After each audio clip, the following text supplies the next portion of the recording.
good morning or good afternoon. Laura, how are you? I'm very well, thank you. Good. Welcome. Having you on the show, somebody from Lonely Planet. You're the second person from Lonely Planet, but you're higher up the ladder. I know that. The audience doesn't know that yet. So why don't you tell them and us a little bit about yourself? Because it's a complicated question, the first one, always. Tell us a little bit about yourself. Where do you come from? Where are you now? And what would you consider, and I draw this frame, your cultural frame of reference?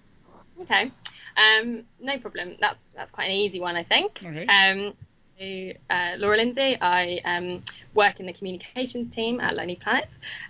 Interestingly, I've been at Lonely Planet ever since I was a work experience person here. So I've been at the company for a very long time. And I have essentially always worked within the marketing and communications team. And our job is very much around promoting and protecting the Lonely Planet brand. And that involves lots of working with people across the business.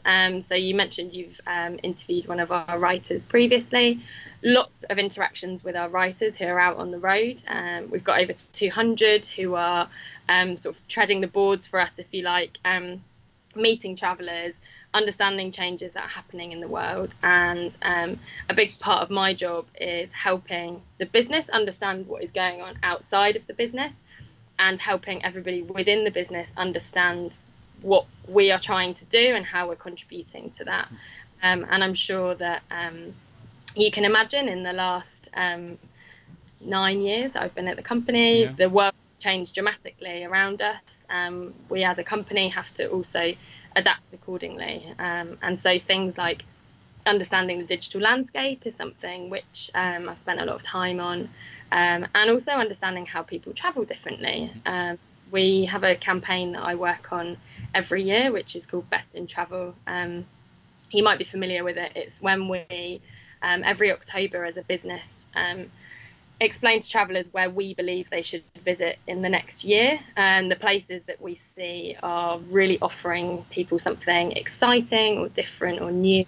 And that favourite part of my job for me. We as a company sit down and do something which we call a travel hack. We essentially get writers and staff and some of our community of bloggers and magazine writers and photographers to all sit down and just talk about where they've travelled, where they've been excited about. And that's something which we use to then inform those destination choices which go to a panel. And so just having that kind of read on what's going on in the world is fascinating. Yeah, I can imagine. Do you have one of those fascinating jobs as well, whereby you get to taste and sample all these destinations or not? I wish I could say that I visit them all. I have had some quite fortunate projects to work on. I think it was in 2012.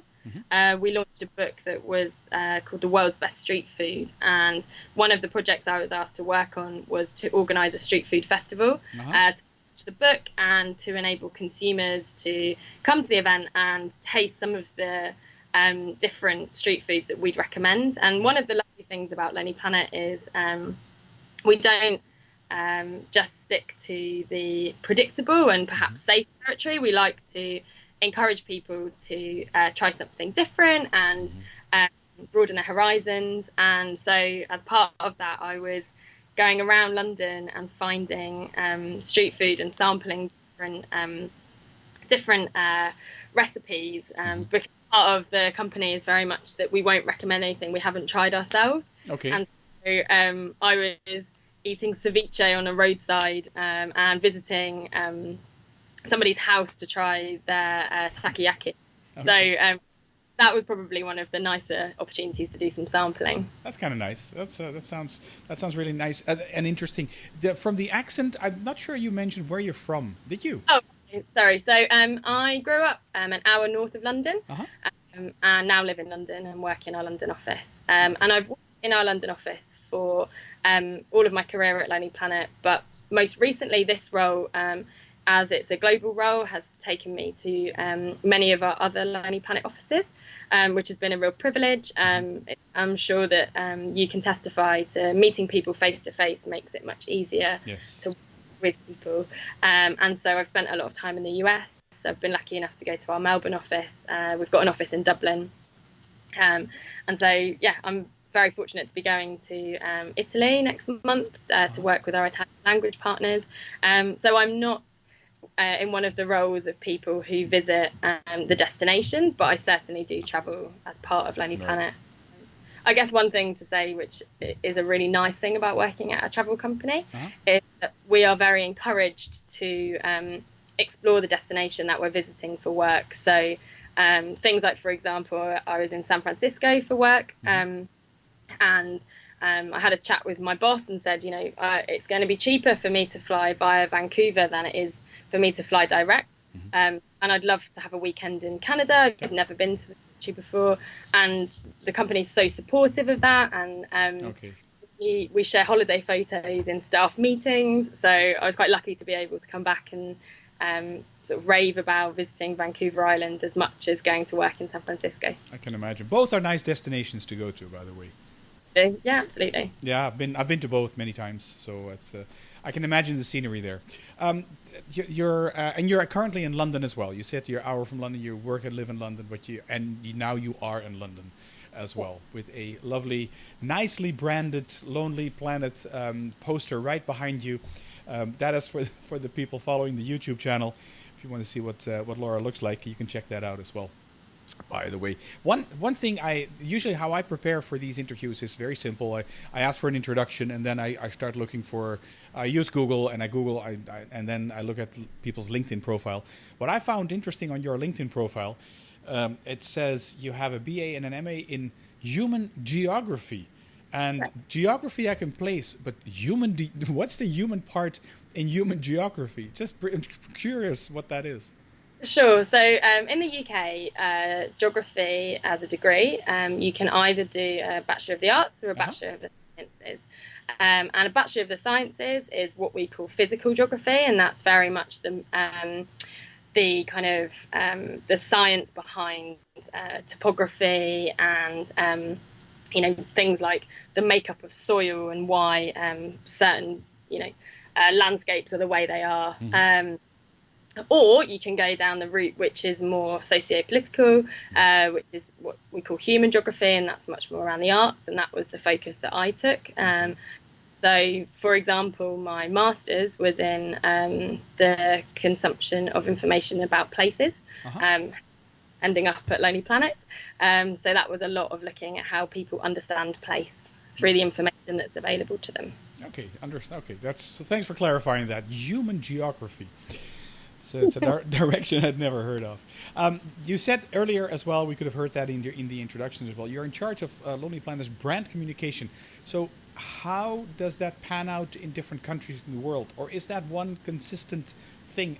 I'm not talking per se about the logo, because the logo is a static thing, right? So brand communication is more than the simple logo and the colors and stuff like that. So how does that work in different cultures, different countries? Absolutely. So when we talk about communication, predominantly we're talking about what you might traditionally think of as publicity. And so we have a team internally, there's 4 of us who look after our publicity across the globe. And you're right to call out that we do this in different ways depending on the markets that we're speaking to. We also have international licensees who look after our brand in local languages in markets such as France, Germany, Italy, Spain, Russia. And so our team works with the media across the globe to take what we have as our sort of centralized core brand values and our core brand focuses at that time, and we'll work to get those messages into different markets according to those audiences. So if you take, for example, something like when we're launching a new mobile product, we launched our guide that back in January last year. The media marketplace in relation to mobile apps will be very different in America, where there's a very high adoption of technology in comparison to other markets. And so we have to be conscious of that. The other thing that we have to also be very aware of, and I always think is the nicest thing about working in communications at a brand which is 44 years old, is we've got very different understanding of our brand depending on which market you look at. So give an example, please. absolutely. So I sometimes say that it's like working for three different companies. The company was founded by a British couple and set up in Australia first and foremost. And so the awareness of Lonely Planet in Australia is very, very high. We're a household name. Most people would be able to tell you a good amount about the company in Australia. So when we are making an announcement or some news within that market, we're being very conscious of the fact that people will know the heritage of the company, and something which might be seen as a departure in one market might be seen as a change of direction in another. And so how we represent that for that market would be very different to, for example, in the US, where there are lots of travel brands who are competing for space in that market, and we're really required to explain why we stand out as a brand above and beyond some of those competitors, because we're educating people about the company as well as about the product that we'd be talking about. Right. Okay. And like big markets. I mean, you're talking about developed markets like Australia and like the United States, for instance. But how about China, India? Those are growing markets. How does that work with brand? Well, communicating your brand there. Absolutely. I always say that the China market is, for me, the most exciting thing in travel at the moment. It's astronomical, the growth that we're seeing of outbound travel in the Chinese market. And I was at an event recently with our founder, Tony Wheeler, who was talking about he can remember a time when Lonely Planet guides were bought in China for people to understand parts of the world that they would never go to, which obviously is not the purpose of those books. They're designed to take on the road. But it's a lovely idea that people in that market see us as kind of a window into places that they might not have been able to before. And so now there is this huge growth of young people in China who are very excited to travel. We have an office in China that we set up 10 years ago and have seen a huge engagement with a young audience in China, and that's been something which has been a real focus for us, is working very much on social media channels such as WeChat to engage with that audience who are fascinated about parts of the world. And we recently launched a campaign called Best in Asia, which we run every July, and that was something which was very much recognizing this need for information about places which are perhaps not top of the list for travelers from the UK or from the USA, but are places which are really fascinating for Asian travelers who perhaps don't want to travel quite as far but want to discover something which is a bit different. And in a country as diverse as China, I've been fascinated to find out the sort of wealth of opportunities that there are within that country itself. And so we publish guidebooks for the Chinese market to parts of China that we don't publish in other markets. Yes, I was because that. Sorry to interrupt. That came to my mind as well. I reckon from how you focus on China, that China is more important than India at this moment. No, sorry. Maybe it was a bit of a long-winded answer because I was going about India. So the India marketplace is, again, it's a very different one. It's perhaps slightly easier for us to navigate in that it's English language, which helps. I'm working with those teams, but we also have an office in India, and that was set up. I think it was probably about 8 years ago. Okay. And we have worked on content for that market, which is very specific to the Indian traveller. And so, for example, that involves things like a higher proportion of food recommendations would be vegetarian, for example. We've launched products such as focusing on the Bollywood industry and the destinations within that country that people can visit, because we know that that's something that is of interest to the market. So yeah, we absolutely, I think there's a growing, outbound international travel numbers are constantly on the rise, and I think that there's huge opportunities in India and China, and actually Brazil as well is an important. Yeah, okay, it's just an example, India, China. So you mentioned one thing about food here. So take an example. I mean, just while you're talking, I'm making little notes on my. I start with a blank sheet of paper, and it slowly fills up with kind of questions and things and stuff that you mentioned as well. So, in terms of content, say a guide about India, what different content would that have as a comparison to a guide about the United States? Do you put different stuff in different guides? So we actually, this is something which we changed the way that we approach this as a business 4 years ago. Mm-hmm.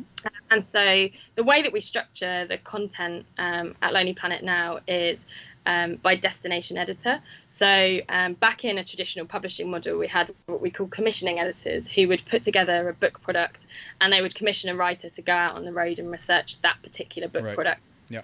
The reason that we changed that model was because we recognized that different destinations require different types of information.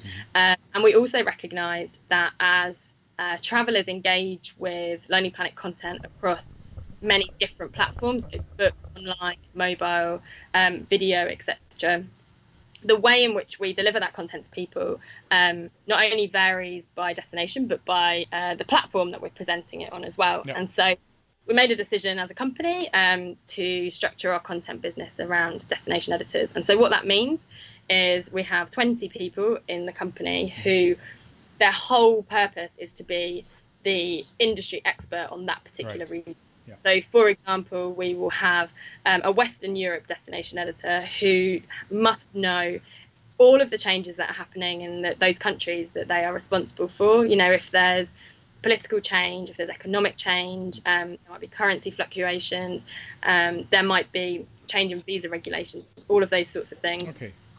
So responsible for knowing about the trends in those destinations and the things that travellers are particularly interested in at that point in time. So, for example, we might take something like street art being something which is particularly popular, and we're seeing, certain parts of Central Europe becoming increasingly popular with travellers who want to see that sort of art.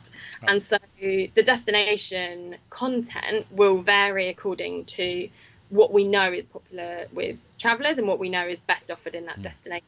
So somewhere like New York, for example, we would give a huge amount more scope to recommendations for shopping and nightlife, and in a destination like Budapest, we'd probably give a lot more scope to spas, because that's not where it's an interesting association you immediately make with Budapest. I guess I was there not that long ago and sampling the spas, so that's probably why. I also wanted to say, because I know that you're sort of focusing in on how different cultures interact with places, and when we translate our products into other languages, there are also some changes that are made in accordance to those audiences. So, for example, we have information in relation to like recommended media. So it might be, if you're visiting Oakland in California, a great film to watch is Moneyball. It's very much about the change of leadership in the baseball team there, the Oakland A's. That's Brad Pitt, right? Correct, yeah. It may be something that resonates particularly well with an American or a UK English-speaking audience, but when we're talking about California to a French market, we might recommend other media. There might be a particularly popular film in France which is set in California, and that might be something we choose to recommend instead for that audience. So we do make changes, and also if you think about things like destinations like Vietnam, where I was chatting to our international licensing team, and they're explaining that when we do the French translation, we would have slightly different content in relation to, we wouldn't have to explain what certain words meant, for example, which we for a UK audience. So being conscious of those sorts of audience needs is important. Yeah, you're writing, or in other words, you're speaking into a listening. The French need to have somewhat different information than the Americans or the Japanese or what have you. Okay, so that brings me to another question which you mentioned a question that came up with me. when you're doing your own introduction. Do you use local writers, or because I've interviewed Lucas Vitchen, who is a Australian who wrote the guide on Guatemala, for instance, and he's not a local, although he's been living there for 10 years, had been living there for 10 years. How do you do that? So it's not as straightforward as this is a pro forma of what a Lonely Planet writer needs to have. Instead, what we do is we try to commission the best experts for a destination. So it may be that, for example, our Berlin guidebook has been written by the same writer for every edition, because we know she's far and away the best expert for that city. She's in that city. She's following the changes in that city as it takes place. If you take, for example, something like our Indonesia guide, we've sent a writer there who has also worked on other destinations for us, such as Germany. You know, it's something that we require him to live there. What we require is for him to be able to present the best information for the traveller. I would say that the way that our content is created has evolved over time. So we continue to have the editorial principles around independence and not taking freebies in exchange for positive coverage. What we have also done is widened the net in terms of working with local residents in particular cities who we know are those cities are changing very rapidly. So somewhere like Paris or London or New York, we know are changing incredibly rapidly, and we want to be on top of those trends. And so those editorial principles have remained the same, but the writers that we use have broadened. And things like video is something that, you know, when the company was set up, we weren't factoring in the need for people to record video when they're visiting a destination.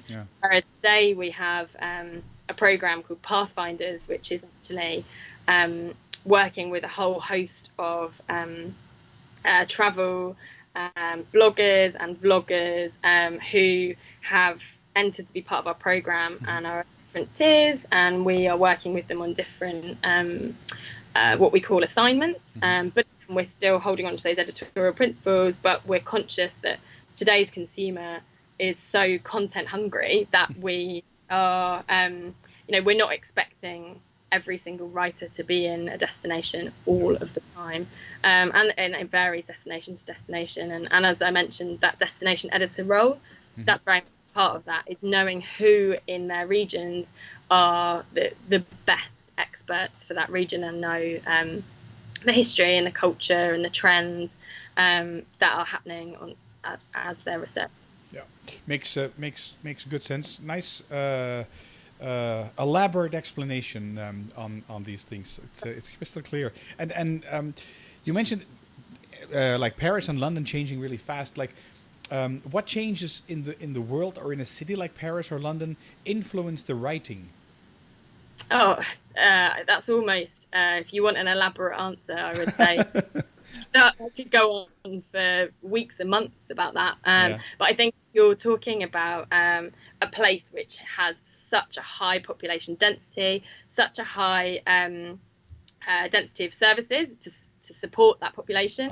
There's obviously going to be faster change, more openings, more closures, perhaps because there's you're talking about restaurants, for instance, and hotels and stuff like that, or yeah, also in relation, events, festivals. You know, if you're thinking of a country which has a city which has several million people in it, the availability of cultural events, music festivals, food pop-ups, all those sorts of things are going to more frequent than if you're talking about a town which is perhaps a few thousand people, and they may have, those landmark festivals that we will ensure we cover and visit, but they perhaps wouldn't have something new every weekend. Yes, okay, makes good sense. You mentioned the the information hunger of travelers, and I think you're also in charge, or at least you're closely related to this, transforming Lonely Planet into the original authentic book. If you want more to a multimedia, that's how you mentioned it in your own introduction, a multimedia brand company. How is that? How do you do that? And how is that being adopted in different parts of the world? Absolutely. It's a great question, and it's one that we have been talking about for a number of years now. I know that when I first, as I mentioned, been at the company for a number of years, and when I first joined the company, there was a lot of narrative within the mainstream media around sort of the digital wave of information, if you like, and how can a guidebook work in that scenario. And actually what we found is that whilst the initial intention when Tony and Maureen Wheeler made the first guidebook was to provide information where there wasn't any, that has completely changed now. There is so much information, but that product is still relevant because there is such a wealth of information. People need something to cut through the noise, something that they can trust. And so that would be very much why we as a company have stuck so closely to those editorial principles and to those brand values that we have had for 40 years, is because we know that if we continue to provide people with that information that they trust, that it will help them make the most of their experiences. And so when you take that to the next stage in terms of this multimedia offering, it still remains that approach still holds true, because ultimately if the information you're providing is putting the traveller first, it's thinking about what they need first, regardless of whether that's served up on a web page or in a guide or in a mobile app, it's not about the medium, it's about the voice and the information that you're being of value. And as I explained, the way that we've restructured the business in terms of having destination editors, that's because we are very much today moving in a content first direction. And so we're not creating a guidebook and then having a website to support that guidebook. We're creating content for places, because we know that today people, they have limited time. They don't. We use this phrase internally sometimes, which is, people don't want to mess up travel. It's their chance to get away from work, to relax, to explore, to do something exciting. And so regardless of whether they get that information via a book or, some slightly different information, which is tailored towards a mobile experience for a city, what they want is to make sure that it's really good quality information. And so that's been our focus, has been very much on making sure that the people who we have commissioning are experts, the people who we have writing are experts, and then we have different product owners who are able to explain to those people who are experts about places how that can work with different technologies. So you'll see now that we have many more pocket guides, which are the small sort of lower cost guidebooks, which are more designed for people who are on a weekend away. And the reason for that is because we know that today people are choosing to visit certain destinations for a short period of time, somewhere like Porto, for example. They don't want 200 pages on Porto. They want, which is Portugal, a city in the north of Portugal. You studied geography. I didn't, but not everybody might know where Porto is. Yes. You're also getting a slight catalogue of my recent holidays as well. Okay. Yes, I see that. Okay, I associate Lonely Planet very much with tailoring to leisure travelers, tourists. Is that true? Is that a misconception?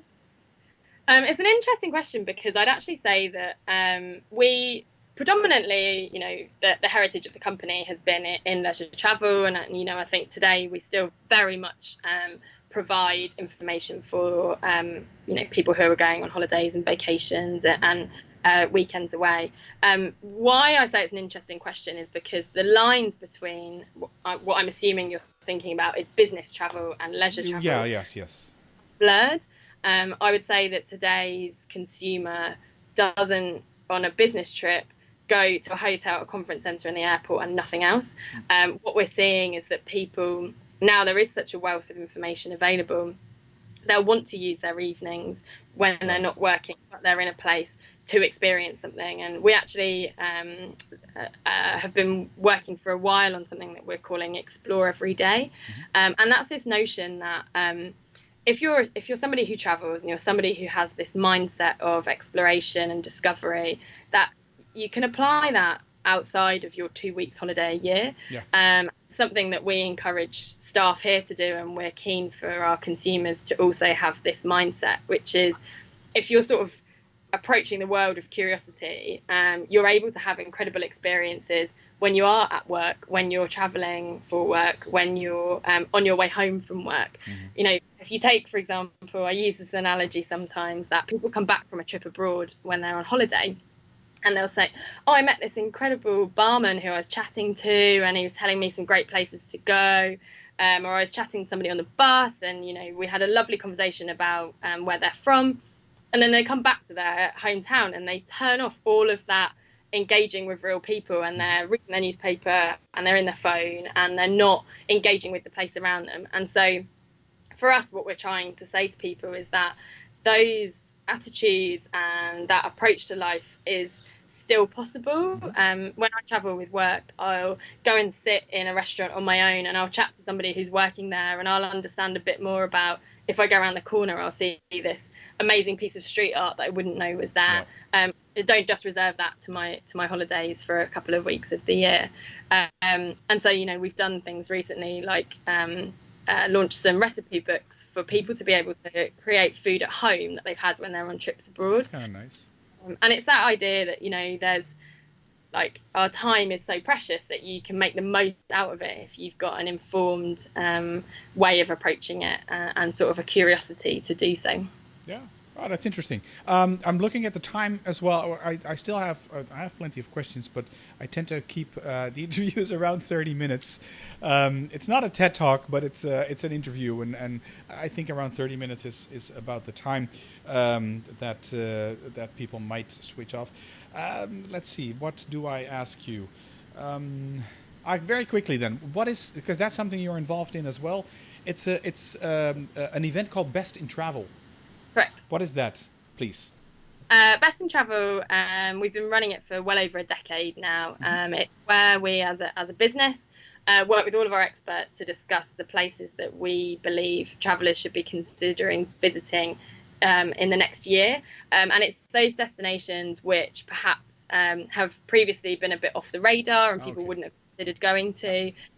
Or that are offering something particularly timely that we feel, if you are considering going to this place, if you go in that year, you'll have the best experience possible. So if you take, for example, this year's announcement, we had Canada as the #1 country. And a big part of that was to do with the 150th anniversary of independence for the country and the fact that national parks are going to be free for visitors to the country. You know, that really feels like if you're going to consider going to Canada, this year is a fantastic time to go, because you're going to have so much more opportunity. There's lots of events taking place. There's a real buzz around the country. There's a real sense of positivity. And we felt that warranted placing it at #1. And so that's something that we do year on year. And I love looking back over some of the places that we've recommended in the past. You take somewhere like Myanmar that we recommended, I think it was about 6 years ago. Saying, you know, this is somewhere which is really opening up to travellers again. You're talking about the former Burma, Myanmar, yes. And you know, we were saying that it was a great time to visit because there was a real sense of excitement around the country. People really feeling like, you know, it was a place to explore and discover in a way that perhaps certain parts of Southeast Asia, you know, maybe you weren't able to discover and explore in the same way. And you know, I love seeing that was 6 years ago, and today and at that time it was almost a little bit surprising for people. And now it's not a mainstream destination, but it's relatively well accepted by people that it's somewhere to consider travel to. And I think it's lovely to be able to see a place evolve like that and become part of people's consciousness. Porto is another great example of a city which, you know, 7 or 8 years ago, if you'd have asked people to name cities in Portugal, they perhaps wouldn't have immediately sprung to mind. But it's a really great city to go to, and people are visiting it more and more. And you know, I think the thing that Best in Travel always makes me feel is there are so many places in the world to go, and there's so many amazing experiences to be had, and some places are, you can go back to time and time again and see so many different things, and there's places you've never even considered going to that I come away from those conversations thinking, God, I really want to book a trip like that. So is this for the public? Yep, it's our biggest announcement. We make it every October, and it's the 10 best countries, the 10 best cities, the 10 best regions, and the 10 best value destinations that we'd recommend. Is it known that what the best country is going to be this year in October in 2017? I know, but I unfortunately. How are you? Nobody's listening. I mean, it's just a conversation between you and I. It's very heavily embargoed to the point that there are many people in the company who are yet to know what's in that list. Okay, cool. But you're in the know, as they say. All right, cool. Well, we're recording this in May, on May 24th, 2017. So if you're listening to this in the future, then it might be out. The rabbit might be out of the hat. Who knows? It's well timed because it's October 24th. That will be in the list. Okay. All right, but remember, podcasts and videocasts, they live on forever. This is going to be recorded forever and ever. All right, I have my final two questions for you. One is the one that I prompted you for already before hitting record, which is a question I ask every guest as well. Can you give us 3 tips from your own experience as working for Lonely Planet to become more culturally competent? Yeah, I had to think about that, and it's interesting how you define culturally competent. Mm-hmm. But I guess I would say that just in terms of how to best experience the world, being curious is something that is obviously, being open to experiences is going to provide you with more options and opportunities to experience the world. Engaging with people, something that I mentioned earlier, yes. in of having conversations with people, sharing stories, sharing experiences. It's often those conversations that are the things that live with you. And then the last thing I think is just not being afraid to try new things. Often the stories that you talk about with people when they're reminiscing about travel or life in general, sometimes is the hard stuff, the stuff wrong, the stuff that didn't quite go according to plan, but that's the stuff that sticks with you and is a memory that you recount. And I've had many a time traveling where something has gone horribly wrong, and I've just been able to console myself in thinking this is going to make a great story when I get home. yes, it's true. I mean, turn on the news. News is negative. There's hardly any up-tempo news, but that's a good one. I haven't heard that before, and I've done your number 81 in terms of podcasts, so I haven't heard that one. So that's a very original one. Thank you. Finally, Laura, if people want to get in touch with you, how can they do that? Yeah, of course. Lots of ways. So me personally, I'm on Twitter, Laura G. Lindsay. Lonely Planet, we are on almost every social media channel you can think of. And on lonelyplanet.com, there's a contact us section where you can talk to us as well. Okay, let's leave it at that. All right, well, thank you so much for coming out and scheduling me in your no doubt very busy day. And I'm pretty sure we'll bump into each other in the future. Absolutely. It was really lovely to speak to you, Chris. Thank you. Have a good day. You Bye-bye. too. Bye.